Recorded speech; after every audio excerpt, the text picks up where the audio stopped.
Throughout the Pokemon series, it has certainly not been often that we encounter a gym leader who has affiliations with or has even mentioned legendary Pokemon, but that is certainly not the case with today's trainer. Morty, the gym leader of Ecruteak City in the Johto region, whose official title is the Mystic Seer of the Future. Despite this title, Morty doesn't actually specialize in Psychic-type Pokemon, but instead is a Ghost-type gym leader. Now, compared to most gym leaders, Morty has a really interesting motivation for becoming so strong in the first place. Ecruteak City is known to be an ancient and rather mysterious city with a lot of legends surrounding it. One of these legends contains a prophecy that a rainbow-colored Pokemon will come down to appear before a truly powerful trainer in the city, with this of course being the legendary Pokemon Ho-Oh. At the time that we first meet him, he believes that he is this trainer and has therefore secretly trained in Ecruteak to become the strongest trainer around. As a part of fulfilling this prophecy, Morty also studies other legendary Pokemon as well, such as the legendary beasts Suicune, Entei, and Raikou, who were said to have been created by Ho-Oh when it revived 3 Pokemon that had died in the fire in the Brass Tower.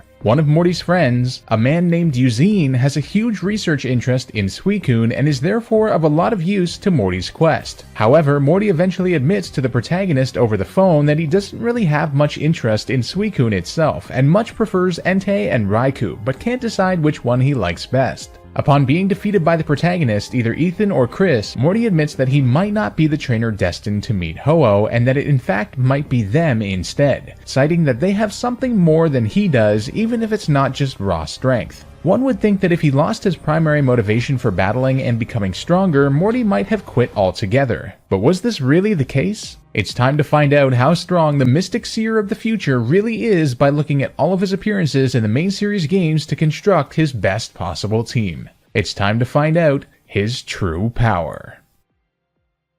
The first time we encounter Morty is in the Generation 2 games Pokemon Gold, Silver, and Crystal, where he serves as the 4th gym leader that we're intended to face. After making our way through his invisible floor maze, we reach him where he tells us his perceived destiny to meet Ho-Oh, and says that we're going to help him reach the level that he needs to get to through our battle. In this battle, Morty starts off with the level 21 Ghastly, followed by its evolved form, a Haunter, also at level 21, then a Gengar at level 25, and finally a second Haunter at level 23. In addition to ghost types being relatively hard to hit in this gen, the player also has to contend with moves like Mean Look, Curse, Hypnosis, and Dream Eater, which make this a pretty challenging battle.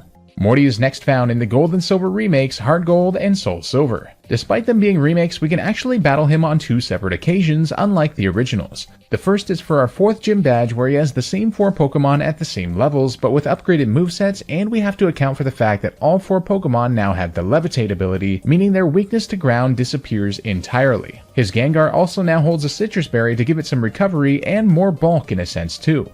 However, later in the game, once we've collected all 16 badges from both Johto and Kanto, Morty no longer scales down his team due to our low number of gym badges and begins to show us what he's really capable of. If the player goes to the Bellchime Trail during the day on Mondays, they can find Morty just outside of the Bell Tower, where he's likely studying where Ho-Oh used to roost. Upon talking to him, he'll give the player his Pokegear phone number, and he can be called on Tuesday nights to organize a rematch at the Saffron City Fighting Dojo in Kanto. In this rematch, Morty has become wickedly more powerful and has many new additions to his team. He begins with a brand new Drifblim at level 52, a new Dusknoir at level 52, a new Sableye also at level 52, a new Mismagius at level 54, his Gengar now at level 57, and a second Gengar also at level 57, with the 2 of them having distinct movesets. All of his Pokemon have some great movesets too compared to past battles with him.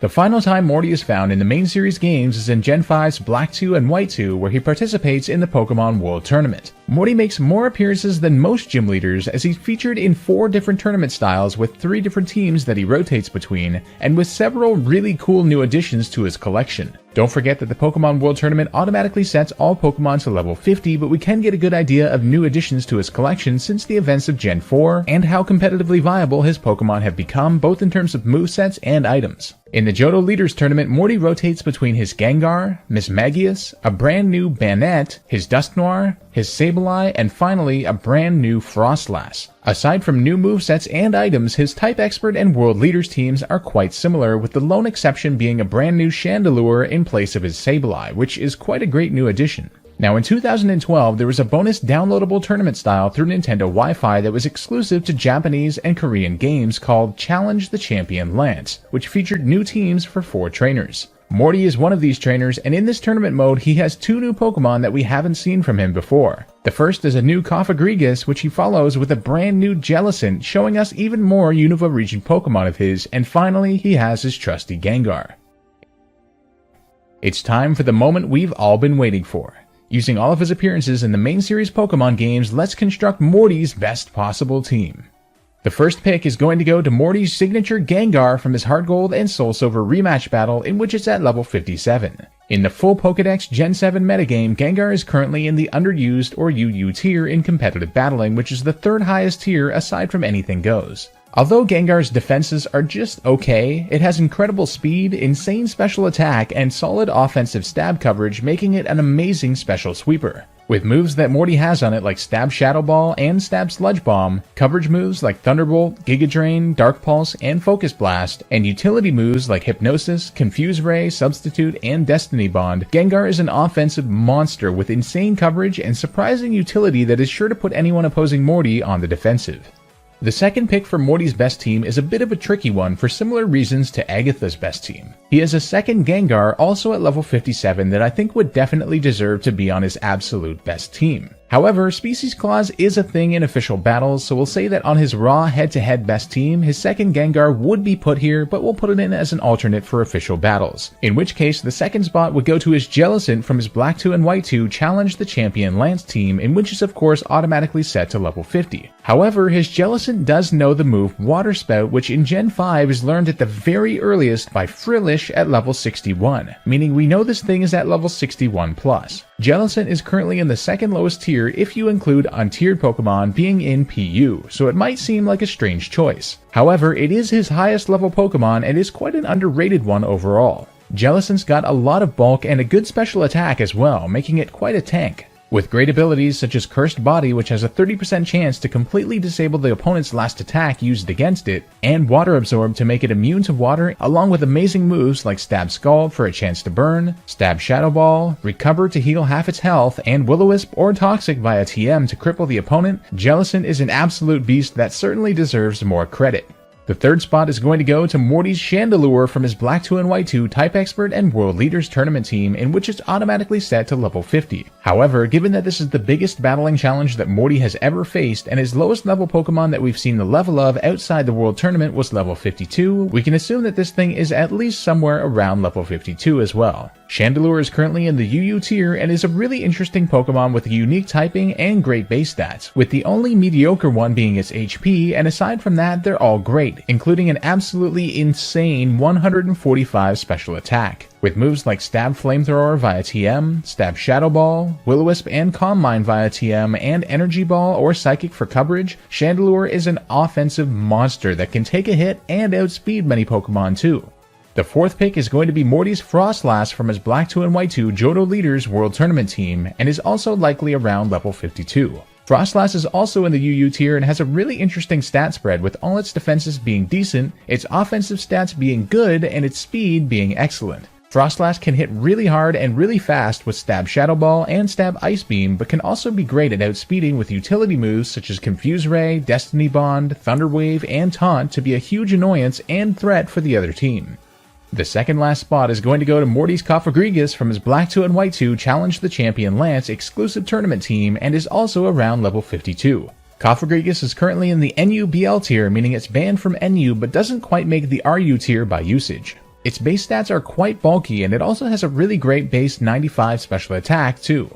Its ability, Mummy, basically allows it to nullify the abilities of any other Pokemon that hit it with a contact move, which can actually be quite useful if you switch it in at the right time. With potential moves like Stab Shadow Ball, Curse, Will-O-Wisp, Protect, Trick Room to take advantage of its poor speed, and Nasty Plot to boost its special attack, Cofagrigus can be nearly invincible in the right circumstances.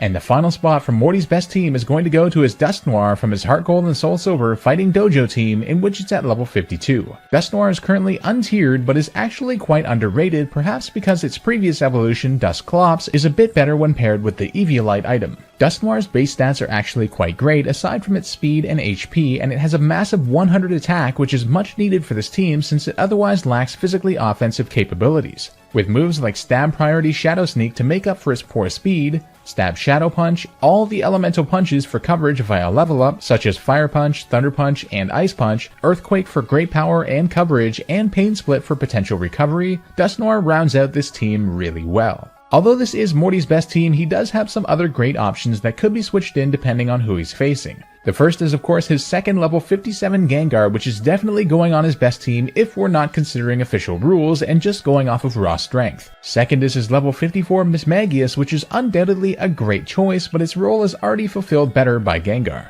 Next is his level 52 Sableye, which could provide a wall or utility function, but his other better bulky Pokemon already have this covered. Finally, his level 52 Drifblim finds itself in a similar situation, with its bulky status not being quite as good as other team members such as Cofagrigus. Well, there we go everyone, we have discovered Morty's true power and unveiled his strongest possible team in the main series games.